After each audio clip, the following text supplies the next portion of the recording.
Hablaremos hoy de dioses y divinidades maltratadas o maltratados. Así que tenemos una lista de algunos dioses que incluso han sido heridos.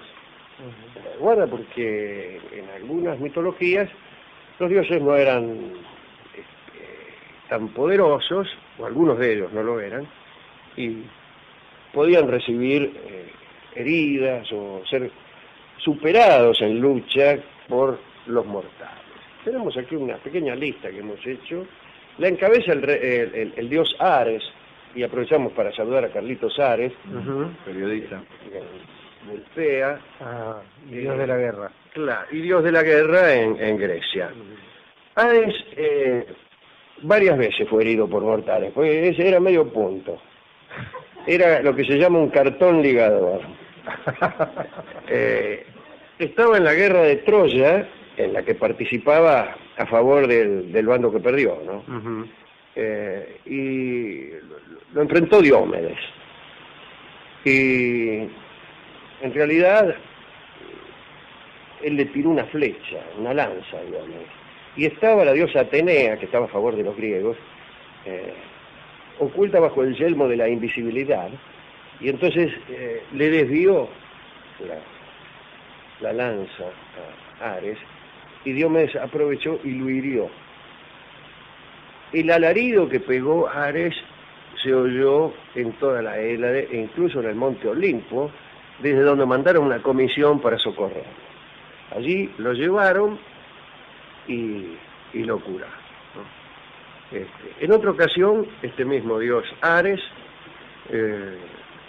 estaba defendiendo a su hijo. Fue así el asunto. Su hijo Cicno, con C, estaba peleando nada menos que con Heracles, que ya se sabe que era muy pesado. Pero Heracles no era un dios, era pesado pero era un mortal. Y bueno, se la dio. Heracles se la dio a Cicno y sucedió lo que suele suceder cuando uno faja a un pibe, viene el padre. Sí. El padre es nada menos que el dios Ares, el dios de la guerra. Y Heracles lo agarró y lo fajó a él también y lo hirió. Segunda herida, ¿no? Tercera herida. Fue así, eran dos. Dos muchachos que se llamaban Oto y Efialtes, que eran hijos de la ninfa Ifimedea y de Posidón, el rey el dios del mar. Parece que Ifimedea tenía por costumbre pasearse a la orilla del mar y hacía lo siguiente, ¿no? Juntaba un poquito de agua con la mano y se la tiraba en el seno, decía aquí. Ajá. Parece que tenía uno solo. Sí, era como una especie de cíclope, pero algo resistido. Una especie de amazona, en todo caso. Amazona quiere decir eso. Bueno, y el dios Posidón, que no era de madera, un día salió, dijo, ¿qué te parece? Entonces la poseyó. Ajá. Y de esa unión, por no decir otra cosa, salieron estos chicos, Otón y Efialtes, que eran muy precoces, a punto que cuando cumplieron 4 o 5 años ya medían, el mayor medía 17 metros, a los 9 años, aquí me dice el equipo de producción, sí. Medían 17 metros de alto. Está grande. Pegó un estirón en el, ¿no?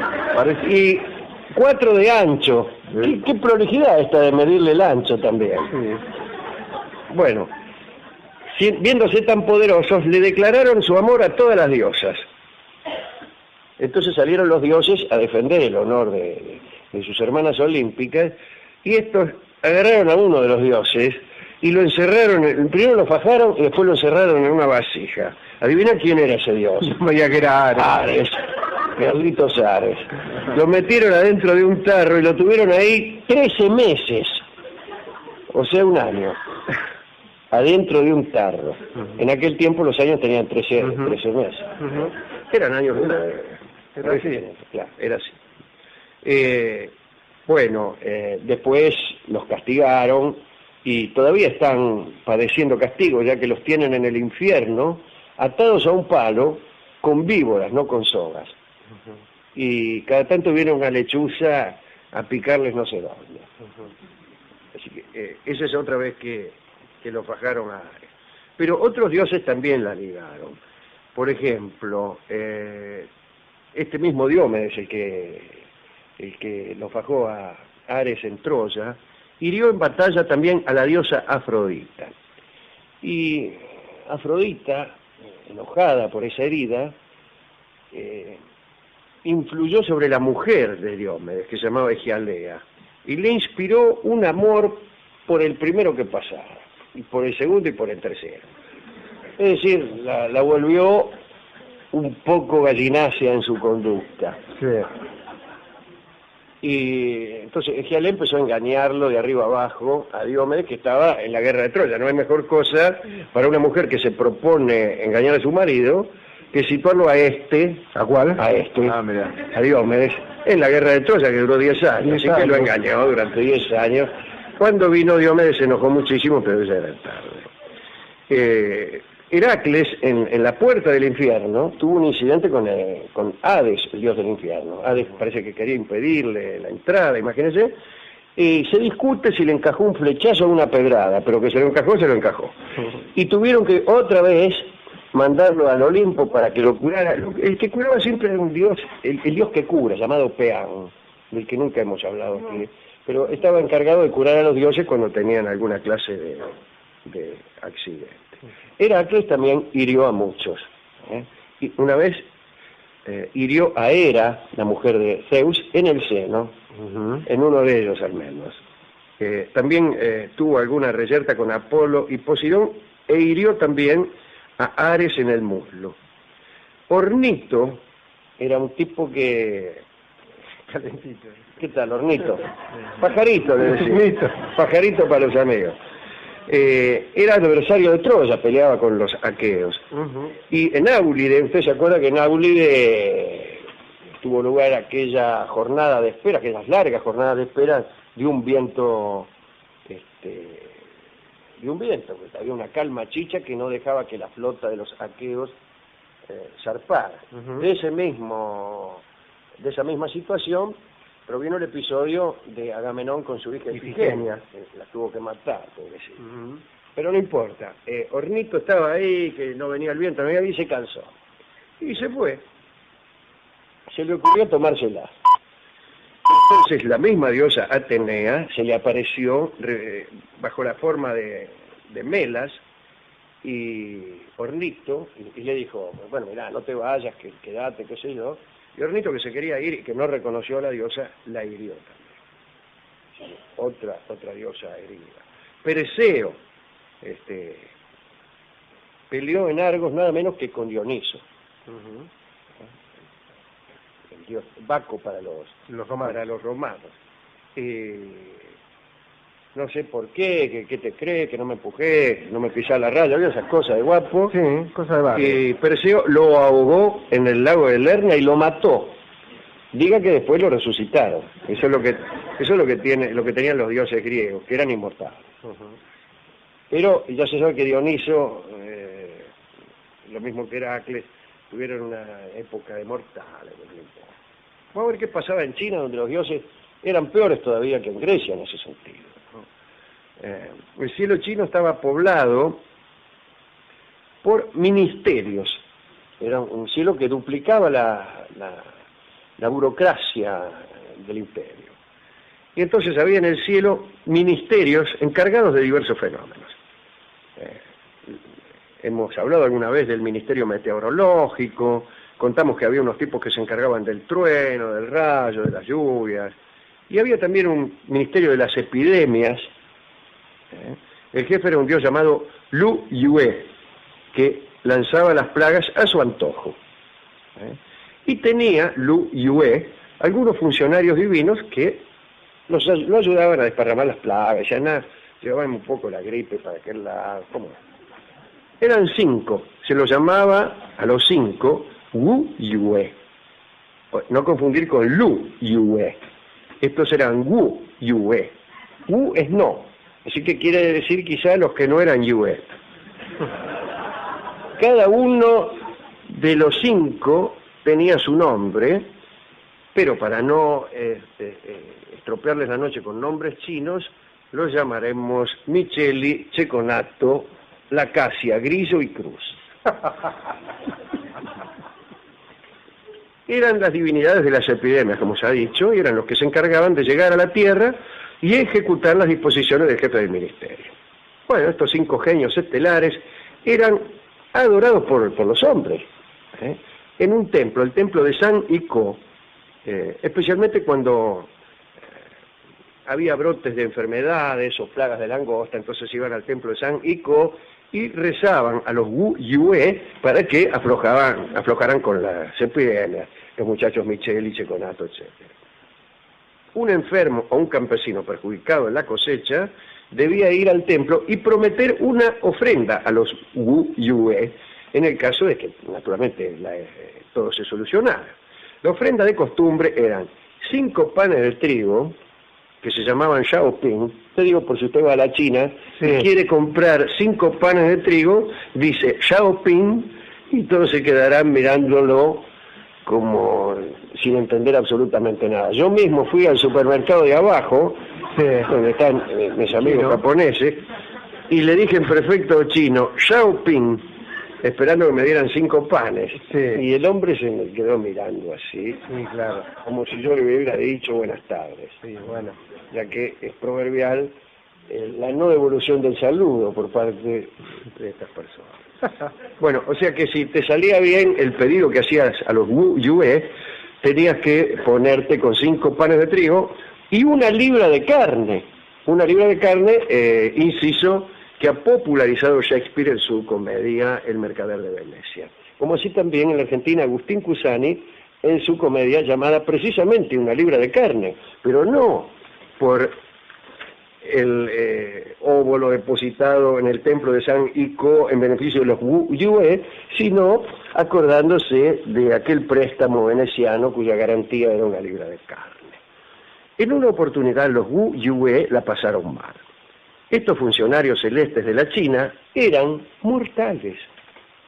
Trabajaban para el cielo, pero eran mortales, digamos, y estaban sujetos a las contingencias terrestres. Dice la crónica que los Wu Yue bajaron a la tierra en la forma de caballeros en tiempos de la dinastía Tang, allá por el año 627, y era emperador Li Shiming, como todos sabemos. En el momento en que los Wu Yue se disponían a hacer su trabajo divino, es decir, desparramar una que otra epidemia, los sorprendió un llamado del emperador a todos los caballeros del imperio para ingresar en el concurso para la administración en la capital. Ya se sabe que los concursos para ingresar a la administración pública eran importantísimos en la China. Y entonces estos muchachos, los Wu Yue, Micheli, Checonato, Lacasia, Grillo y Cruz, interesados en divertirse un poco, decidieron presentarse en los exámenes imperiales. Ya nos vamos a presentar por jorobar. Cuando marchaban hacia la capital para anotarse, los atacaron unos bandidos y los afanaron, por más empleados celestiales que fueran. Y así estos muchachos del Ministerio de las Epidemias quedaron desnudos, despojados también de los objetos mágicos que servían para la propagación de las epidemias que les había encargado su jefe. Así los Wu Yue tuvieron que pedir ayuda para llegar al final de su viaje. Finalmente llegaron a la capital, pero los exámenes ya habían terminado. Empeñaron algunas cosas que les habían regalado en el camino y compraron unos instrumentos musicales. Formaron una banda de músicos ambulantes, pero la banda, que provenía del cielo, después de todo, sonaba exquisitamente. Sucedió que el emperador Li Shiming oyó estas melodías y los invitó al palacio y los estableció en sus aposentos privados. A partir de entonces, esta banda celeste acompañó al emperador en cada una de sus salidas. Pero un asunto vino a terminar con la presencia de los músicos celestes junto al emperador. Parece que el emperador le tenía cierta inquina a Chan Tianxi, un maestro taoísta que se jactaba de tener algunos poderes. Que yo tengo este poder, que esto, que lo otro. Li Shiming, que lo tenía montado entre ceja y ceja, organizó un plan para provocar la molestia de este maestro. Hizo que se excavara una habitación subterránea debajo de la sala de recepción del palacio, y allí ubicó a los músicos. Ya se sabe que los emperadores, con tal de jorobar a un secretario que les cae grueso, son capaces de cualquier obra, incluso de una excavación de esta magnitud. El caso es que el tipo puso a los músicos a tocar debajo del salón de recepciones. Cada vez que El emperador lo ordenaba, los músicos tocaban. Por ahí un día se presentó este maestro Chan Tianxi, que había incurrido en el desagrado del emperador, y Li Shimin dio orden de empezar el alboroto subterráneo. Inmediatamente el emperador simuló estar aterrorizado, incluso cayó al suelo o fingió desmayarse. Al recobrar la conciencia, se dirigió al maestro y le ordenó, bajo pena de muerte, que encontraran a los seres infernales que provocaban semejante música. El maestro, sosteniendo su fingida desesperación, el emperador, ¿no?, sosteniendo su fingida desesperación, le recordó al maestro que él había dicho que tenía muchos poderes. Así que le dijo, así que tantos poderes tenés, encárgate de estos demonios que están produciendo esta música que viene del infierno. Y el maestro movió una tabla y vio a los músicos que estaban abajo, movió una tabla del piso y los vio. Y fue y le dijo a un esbirro que los matara a los 5 y los mató. Eran del cielo los tipos. Cuando el emperador sintió que la música cesaba, dijo, ¿cómo no lo veí? Los maté, dijo. Y ahí el emperador, que no quería más que molestar, corrió al subsuelo, encontró a los 5 caballeros del cielo muertos, hubo un funeral, y cuentan que después del funeral hubo apariciones por la noche, ahí en el mismo lugar donde habían sido matados los seres del Ministerio Secreto. Parece que los espíritus de estos tipos tiraban ladrillos, rompían los tejados, tocaban timbre y salían rajando. En cuanto al Ministerio Celeste de las epidemias, fue ocupado por otros funcionarios. Bien detalle, ¿no? Sí, señor. Esta última, creo que viene a completar el caso de divinidades, en este caso muertas. Me dirá que no eran dioses, pero sí, lo eran, pero eran mortales. Cosa seria, ¿eh? Bien. ¿A quién quiere dedicar usted, Rolón, esta lista? Donde está Carlitos Ares como... Para mí que le dieron el cargo Dios de la Guerra para embromarlo. Es que sí. Por Gil, Es que digo, sí, porque cobraba que les siempre. gustaba a los dioses, a los griegos, enfatizar la derrota de sus dioses. Qué bárbaro. ¿Y a quién iban a elegir? Al que aparentemente era más beligerante, el dios de la guerra. El Dios de la Guerra, siempre cobraba.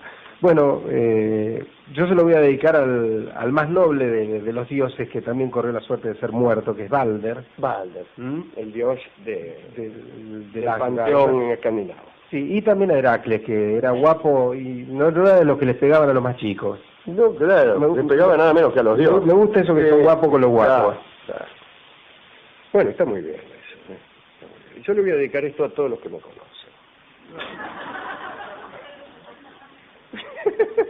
Y aprovechando que puedo estar aquí, aprovecho para saludar a todos los que me conocen y a todo cuarto, tercera de Nicolás Avellaneda. ¿Y no quiere saludar a algún lugar geográfico? Sí, por ejemplo, al trópico de Capricornio. Claro, veo que la gente manda ese saludo para... Sí, qué sé yo. para todo Banderaló. Para Isidro Casanova, para cualquier Claro, lugar yo era Isidro Casanova. no a la no gente, sino al escuchar. lugar geográfico. Bueno, hemos resuelto amueblar esta charla con un tango que se llama La Clavada, que sirve tanto para un barrido como para un fregado. Sí. Lo hemos utilizado en muchas ocasiones para ilustrar otra clase de episodios, pero en este caso se refiere a las lanzas, los dardos y las espadas que fueron clavadas en el cuerpo, por decirlo así, de los dioses griegos. Bien. El director de la orquesta, de la estupenda orquesta que va a tocar el tango La Clavada, es Horacio Salgado.